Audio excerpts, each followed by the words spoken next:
Well, in response to that, you did say that you cannot find your counselor sometimes, but there's a place that you can find him. And if you have a complaint or something he has to look at, of course, you leave your complaint there, and it's expected that he will come to your home. If your problem is at your home, a soakaway, or drain, or road, or whatever recreation ground, he should come and look at it.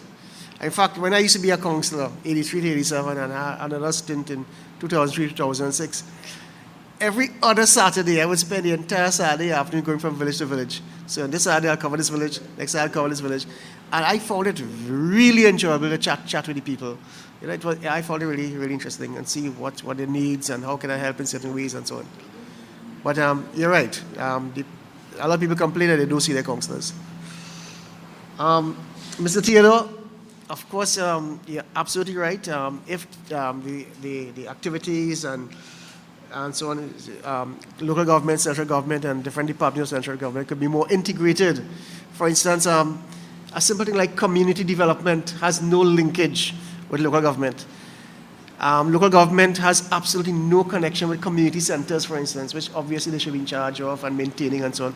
And already it's in the Act, Local Government Act, that they're responsible for maintenance of all public buildings. They have no link with the community centers and so on. So you're absolutely right about that.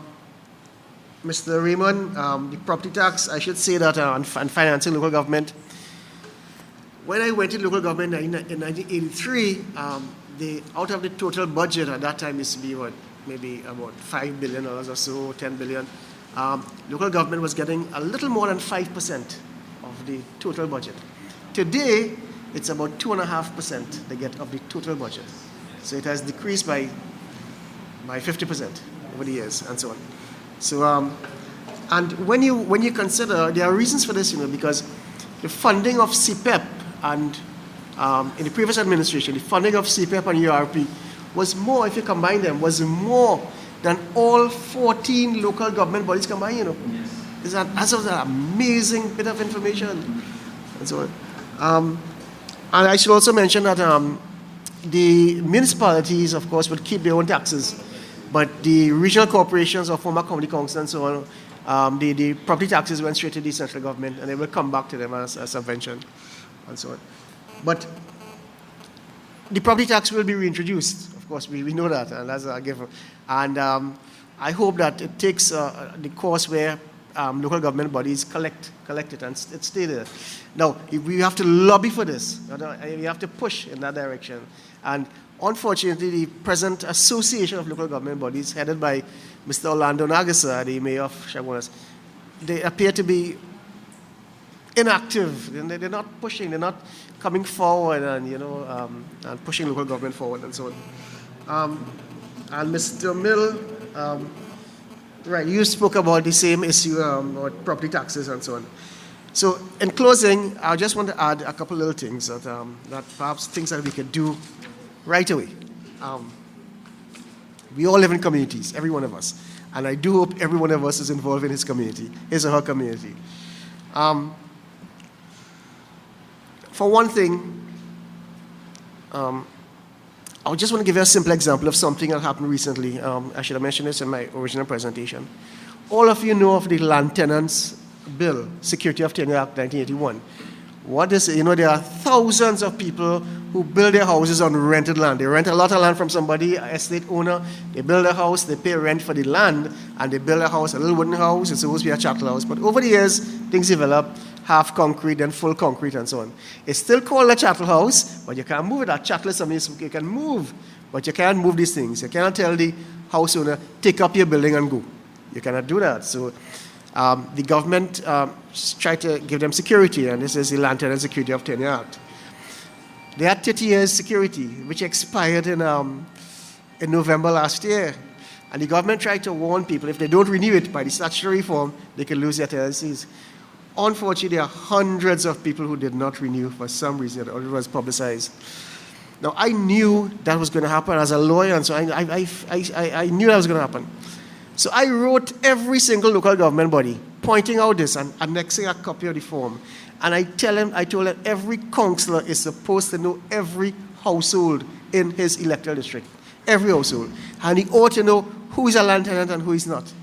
And if any person has not renewed his tenancy, The council should take responsibility for that. Well, now it has hit the fan because just the other day, somebody's house got broken down in Sandy Grande because he didn't renew, and the landlord gave him a notice to terminate and bulldoze his house. A fellow in Brazil Village called me. The landlord, he didn't renew, terminate his tenants, buy the land at market value or terminate. You know, under the act, you can buy it at one half the market value. $300,000 for a lot of land in Brazil Village. Under the act, you're supposed to pay $150,000. You are valued. I can't believe $300,000 for a lot. You say it is? But I just can't believe that. That sounds almost impossible. But that's what the man is demanding, otherwise take your house and go. And there will be dozens and dozens of cases coming up and so on like that. I don't know what's going to happen. But I just want to mention that. Now, some of the things, the budget is coming up very soon.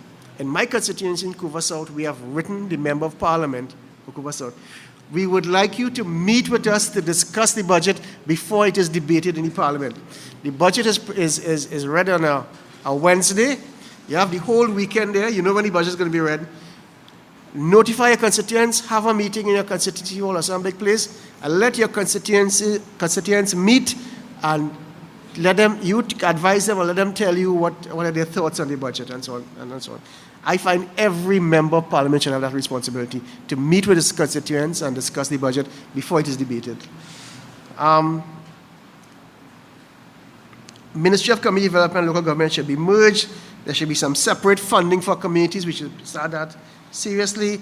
And under the simple things can be put in place immediately because under the Present Local Government Act, under their responsibilities, there's a provision that they can add responsibilities by order of the president. So the president, by order, can add additional responsibilities. So if they want to add community centers, for instance, as the responsibility of local government, it is very, very easy to do it. They don't have to go through no big sort of reform process and so on. So having said that, I think we spoke a lot, and thank you very much.